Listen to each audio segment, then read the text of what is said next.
Hello students, how are you? I hope आप लोग सब लोग बहुत बढ़िया होगा, बहुत बढ़िया से अपनी स्टडीज कर रहे होंगे। ठीक है, तो आज की मेरी न्यू वीडियो है जिससे मैंने एनसीईआरटी के ज्यादा नहीं 2 क्वेश्चन सॉल्व किए हैं। ठीक है, और इस एनसीईआरटी का जो पहला चैप्टर है जिसको मैंने पूरा थ्योरी आप लोगों के साथ अलग अलग वीडियोज में डिस्कस किया हुआ है, और मैंने ऑलमोस्ट जितने सारे इंपॉर्टेंट क्वेश्चन थे रिगार्डिंग मोल कॉन्सेप्ट हो, स्टोइकियोमेट्री हो, लिमिटिंग रिएजेंट हो, वो मैंने अलग अलग वीडियोज में ऑलरेडी डिस्क्राइब किया हुआ है।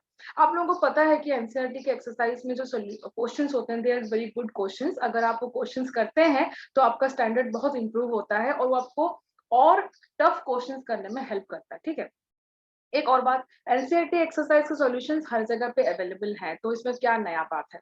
हर हर किसी के माइंड में ये बात आती है, लेकिन यहाँ पे बात ये है कि सोल्यूशन तो हर जगह अवेलेबल है, बट यहाँ पे मैं पूरा डिस्कशन करूंगी उसको, जिसको उसका कॉन्सेप्ट पता है या नहीं भी पता है, उन सारे बच्चों को ये समझ में आएगा कि सोल्यूशन का अप्रोच क्या है और किस तरह से सोल्यूशन हो रहा है। साथ में एक और बात भी है, अगर ड्यूरिंग द डिस्कशन आपका कहीं पे भी कोई भी डाउट्स आता है, देन आप लोग मुझे कमेंट सेक्शन में डाल सकते हो एंड आई विल प्रॉमिस कि मैं आपको आंसर करूँ। ठीक है, तो मैंने आज 2 क्वेश्चन उठाया है एनसीईआरटी एक्सरसाइज का और उसको डिस्कस करते हैं। डिस्कस करने का मतलब है उसके रिगार्डिंग जो भी छोटी मोटी कॉन्सेप्ट जो भी है वो सब बात के बारे में बात करेंगे। ठीक है, तो जो पहला क्वेश्चन है वो है आपका ये। तो this is your first question. Okay, पहला क्वेश्चन बताता है कि calcium carbonate reacts with aqueous HCl completely and what mass of calcium carbonate is required to react completely with 25 ml of 0.75 m HCl। अब इस क्वेश्चन में notice करने वाली बात क्या है, आपका अप्रोच क्या होना चाहिए। सपोज अभी तो आपको पता है कि ये एनसीईआरटी का पहला एक्सरसाइज का क्वेश्चन है, लेकिन अगर कभी आपको चैप्टर वाइज टेस्ट नहीं हुआ और कंबाइंडली टेस्ट होता और एक क्वेश्चन आता है, तो आप उसको आइडिया कैसे लगाओगे कि ये क्वेश्चन आया कहाँ से है। सबसे पहले तो ये करना है, उसके बाद आपको क्वेश्चन को इंटरप्रेट करना है, उसके डेटा को इंटरप्रेट करना है, क्या पूछा है और क्या गिवन है। ठीक है, उसके बाद आपका अप्रोच होना चाहिए। ठीक है, तो यहाँ पे उसने क्या कहा है, calcium carbonate, calcium carbonate reacts with aqueous और HCl कंप्लीटली। अच्छा जी, चलो इसका मतलब हमें रिएक्शन पता होना चाहिए कि कैल्शियम कार्बोनेट और HCl का रिएक्शन क्या होता है, वो पहले ज्यादा जरूरी है जानना। तो कैल्शियम कार्बोनेट हम लिख लेते हैं, this is your calcium carbonate. ठीक है, और HCl क्या होता है, HCl हमने hydrochloric acid. Okay, hydrochloric acid. अब यहाँ पे एक चीज उसने स्पेशली बोला हुआ है, aqueous, aqueous solution of HCl, मतलब ये एक सॉल्यूशन है। ठीक है, ये एक सोल्यूशन है, इसका पॉइंट भी आएगा। अच्छा ये बताओ, अगर कैल्शियम कार्बोनेट HCl के साथ रिएक्ट करेगा तो क्या बनाएगा? ऑब्वियस सी बात है, कैल्शियम क्लोराइड बनाएगा। ठीक है, और उसके साथ कार्बन डाइऑक्साइड बनाएगा और उसके साथ वाटर बनाएगा। ठीक है, तो ये हो गया आपका बेसिक फंडामेंटल रिएक्शन, और इस रिएक्शन को देख के आपको समझ गया होगा कि ये question is from stoichiometry. Stoichiometry में इसमें इंटरेस्टिंग बात ये है, उन्होंने ये लगा दिया है 25 ml ऑफ 0.75 m HCl। ठीक है, इन्होंने यहाँ पे मोलरिटी यूज कर दिया। क्या यूज कर दिया? मोलरिटी। ठीक है, इन्होंने डायरेक्टली क्वेश्चन में HCl का मास नहीं दिया और ना ही मोल्स दिया है, उन्होंने मोलरिटी दे दिया है। और हमने स्टोइकियोमेट्री में क्या पढ़ा है, स्टोइकियोमेट्री में हम इक्वेशन लिखते हैं, उसको बैलेंस करते हैं और उसका स्टैंडर्ड फॉर्म में मोल्स और मास निकालते हैं एंड देन कॉरेस्पॉन्डिंग प्रोडक्ट निकालते हैं, ऐसा ही होता है ना। लेकिन यहाँ पे इन्होंने मोलरिटी दे दिया है। बट हमारा टारगेट क्या है, क्वेश्चन क्या है कि calcium carbonate reacts with aqueous HCl completely, ये रिएक्शन कंप्लीट हो रहा है, तो what mass of calcium carbonate is required, ये कितना चाहिए, व्हाट मास मतलब इन ग्राम्स, ये कितना चाहिए when 25 ml of 0.75 m HCl, इतना m HCl आपको यूज करने के लिए दे रहा है। तो अब यहाँ पे इसको कैलकुलेट करने के लिए हमें इसका मास चाहिए, इसका क्या चाहिए, मास चाहिए, जो कि डायरेक्टली गिवन नहीं है, इनडायरेक्टली गिवन है। और वो क्या गिवन दिया है, that is 25 ml of 0.75 m HCl। Right, तो हमें इस डेटा से पहले ये निकालना है कि HCl का मास कितना है। उसके बाद फिर हम बाकी का स्टोइकोमेट्री आपको सबको आता है, बहुत इजी है, ठीक है। तो सबसे पहले हम क्या करते हैं, HCl का मास निकालते हैं। कैसे निकालेंगे? अब 0.75 मोलर का क्या मतलब होता है, इसका क्या मतलब होता है, क्या मतलब होता है, that means 0.75 mole of HCl is present in 1000 ml, है ना, 1000 ml। मोलरिटी का यही मतलब होता है ना, मोलरिटी का मतलब क्या होता है, number of moles per litre, litre मतलब 1000 ml।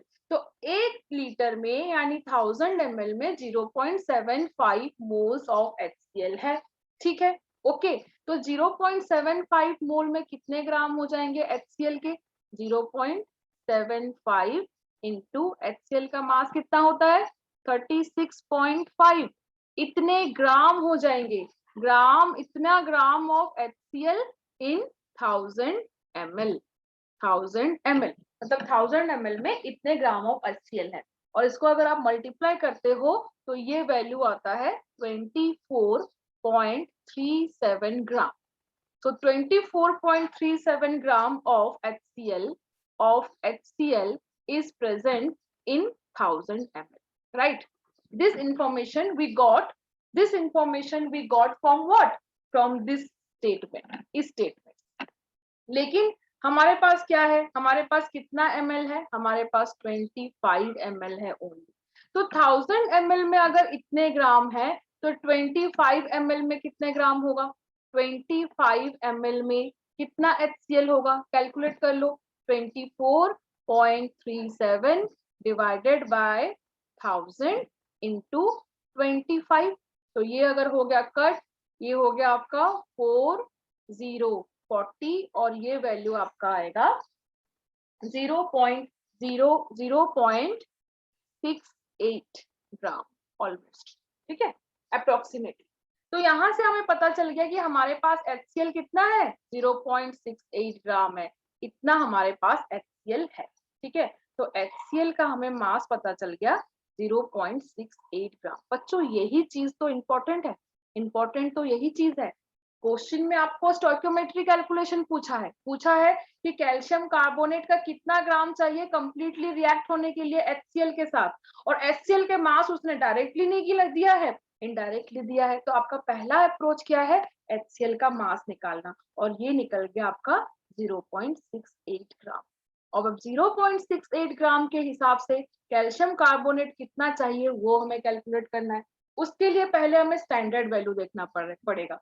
स्टैंडर्ड वैल्यू देखने के लिए आपको इस इक्वेशन को पहले बैलेंस करना पड़ेगा, और बैलेंस अगर मैं करती हूँ तो ये इक्वेशन हो जाएगा 2HCl, ठीक है। ये आपका इक्वेशन हो गया बैलेंस, ठीक है। बैलेंस होने के बाद क्योंकि हमें मास कैलकुलेट करना है तो हमें मोल्स नहीं देखना, अब इन स्टोइकियोमेट्री को डायरेक्ट लगाते हैं इसी इक्वेशन में। अगर मैं डायरेक्टली स्टोइकियोमेट्री लगाऊं, डायरेक्टली स्टैंडर्ड अगर स्टोइकियोमेट्री लगाऊं, देखिए स्टैंडर्ड स्टोइकियोमेट्री अगर लगाऊं मैं इन टर्म्स ऑफ मास, मास के टर्म पे अगर लगाऊं तो कैल्शियम कार्बोनेट का यहाँ पे कितना मोल है, 1 मोल है। 1 मोल का मास का कैल्शियम कार्बोनेट का कितना होता है, 100 ग्राम होता है, आपको पता है, ठीक है, आप कैलकुलेट करके देख लेना, 100 ग्राम होता है, ठीक है। और यहाँ पे HCl का कितना मोल है, 2 मोल है, और एक HCl का मास कितना होता है आपको पता है 36.5। तो ये वैल्यू कितना हो जाएगा, ये वैल्यू कितना हो जाएगा, ये वैल्यू देखो कितना हो जाएगा, ये वैल्यू कितना हो जाएगा, देखो 36.5 इंटू 2 दैट इज 73 ग्राम। तो ये देखो स्टैंडर्ड वैल्यू में, स्टैंडर्ड स्टोइकियोमेट्री में कैल्शियम कार्बोनेट आपके पास कितना है, 100 ग्राम है, और HCl कितना है, 73 ग्राम है। तो यहां से मैं ये स्टेटमेंट निकाल सकती हूँ, यहां से मैं क्या स्टेटमेंट निकाल सकती हूँ,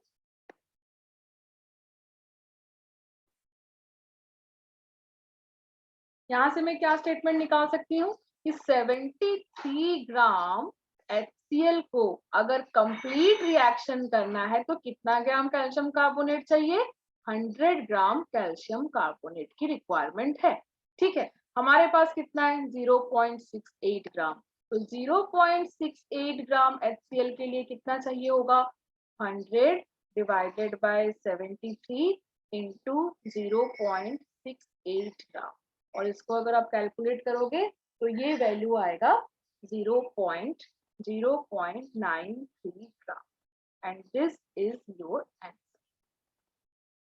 ठीक है, तो बेसिकली इस क्वेश्चन में क्या इंपॉर्टेंट था बच्चों इंपॉर्टेंट क्या था? पहली बात, पहला point, first point, to understand the question is from stoichiometry calculation, ये अंडरस्टैंड करना ये स्टोइकियोमेट्री से है। दूसरा point, to find the balanced chemical equation, to find the balanced chemical equation, ये होना बहुत जरूरी है। उसके बाद तीसरा पॉइंट, जो डायरेक्टली मास गिवन नहीं है, interpretation of the data, okay, interpretation of data, and उसके बाद finally approach to the solution. ठीक है, तो यहाँ पे क्वेश्चन डायरेक्टली गिवन नहीं था, और उसमें इस तरह के क्वेश्चन को किस तरह से सॉल्व कर सकते हो, जो मेरा बेस्ट अप्रोच था मैंने ये आपको बताया है अभी यहाँ पे। अगर आपको इसमें कोई भी डाउट है तो आप मुझे कमेंट सेक्शन में बता सकते हैं। ठीक है, I will try to solve it. ठीक है, ओके, अब हम आते हैं अपने नेक्स्ट क्वेश्चन में। नेक्स्ट क्वेश्चन है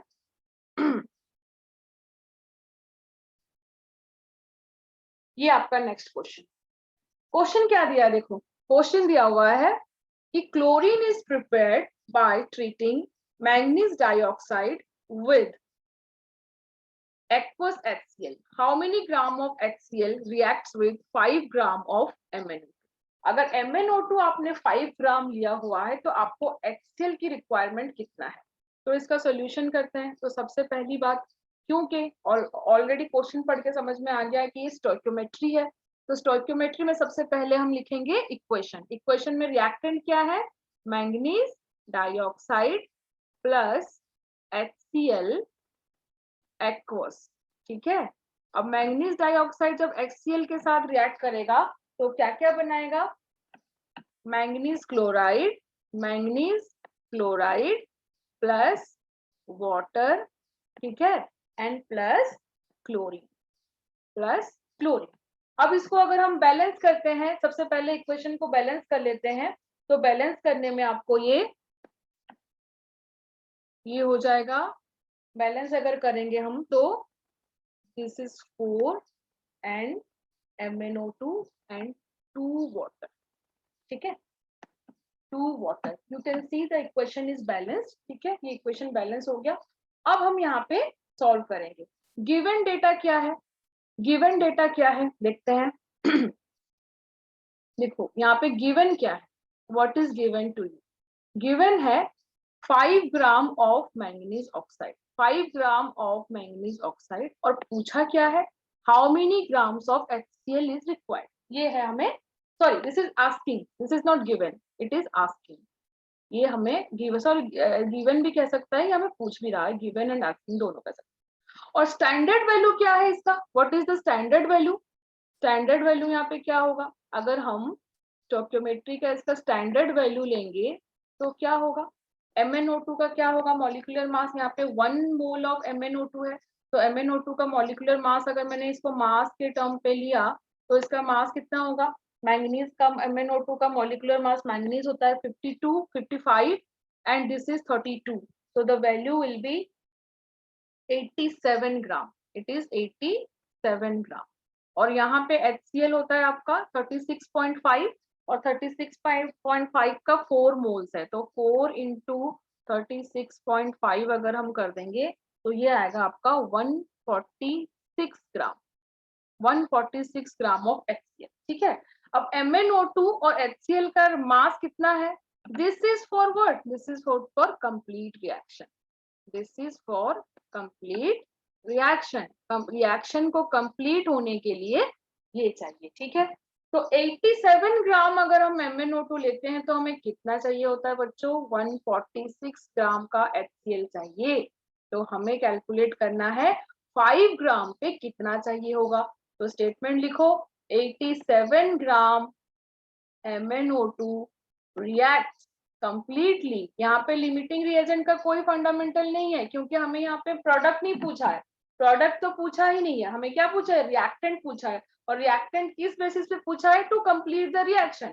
तो 87 ग्राम MnO2 रिएक्ट करता है 146 ग्राम HCl के साथ, ठीक है। तो 5 ग्राम रिएक्ट कितने के साथ करेगा, 5 ग्राम कितने के साथ रिएक्ट करेगा, 146 divided by 87 into 5, that is equal to, अगर आप कैलकुलेट करोगे तो ये आएगा 8.40 gram. So this is your answer. This is a very simple question. लेकिन यहाँ पे पॉइंट ये है कि अगर आपने किसी भी तरीके से अगर आपने ये वाला इक्वेशन अगर मिस कर दिया, तो आपका आंसर गलत निकलेगा। तो सबसे यहाँ पे क्वेश्चन को सॉल्व करेगा पॉइंट क्या है, इसको सॉल्व करने का पॉइंट क्या है, इसको सॉल्व करने का पॉइंट, सबसे पहला पॉइंट है इक्वेशन लिखना, ठीक है। उसके बाद बच्चों यहाँ पे एक और चीज मैं बताऊंगी, यहाँ पे जो एलिमेंट्स हैं इनके मॉलिक्यूलर मास, एटॉमिक मास आपको आने चाहिए, ठीक है। अगर आपने इसका एटॉमिक मास नहीं आता है तो आपका चाहे कितना भी अप्रोच हो, अगर आपने ये स्टैंडर्ड वैल्यू, क्योंकि वैल्यू इसी से ही कैलकुलेशन होगा, अगर स्टैंडर्ड वैल्यू आपने कैलकुलेट नहीं किया तो ये कैलकुलेशन नहीं हो सकता। अब मैंगनीज का एटॉमिक मास 55 ग्राम है, ये आपको याद होना चाहिए, ये एग्जाम्स में गिवन नहीं होते, ठीक है। लास्ट क्वेश्चन में भी हमने ऐसे ही किया था, जिसमें हमने कैल्शियम कार्बोनेट का मास निकाला था। तो बेसिकली कम से कम मैं आपको बताऊं, एटॉमिक नंबर 30 तक, एटॉमिक नंबर 30 तक, मतलब हाइड्रोजन से लेके जिंक तक आपको एटॉमिक मास याद रखने पड़ेंगे to solve this kind of question. और इन केमिकल रिएक्शन बनाना भी सीखना होगा, बैलेंस करना भी सीखना होगा। अगर आपने ये सारा पॉइंट सीख लिया तो आपको कोई नहीं रोक सकता इस तरह के क्वेश्चन सॉल्व करने के लिए, जो भी स्टोइकियोमेट्री और लिमिटिंग रिएजेंट या मोल कॉन्सेप्ट के रिगार्डिंग आएगा। अगर आपको ये वीडियो में कोई भी दिक्कत है, कोई भी डाउट है, तो आप मुझे कमेंट सेक्शन में इन्फॉर्म कर सकते हैं। और अगर कुछ लर्न किया है, कुछ सीखने को मिला है, तो जरूर इसको लाइक, फॉरवर्ड एंड शेयर करिए, सब्सक्राइब करिए, ठीक है। And thank you very much for watching.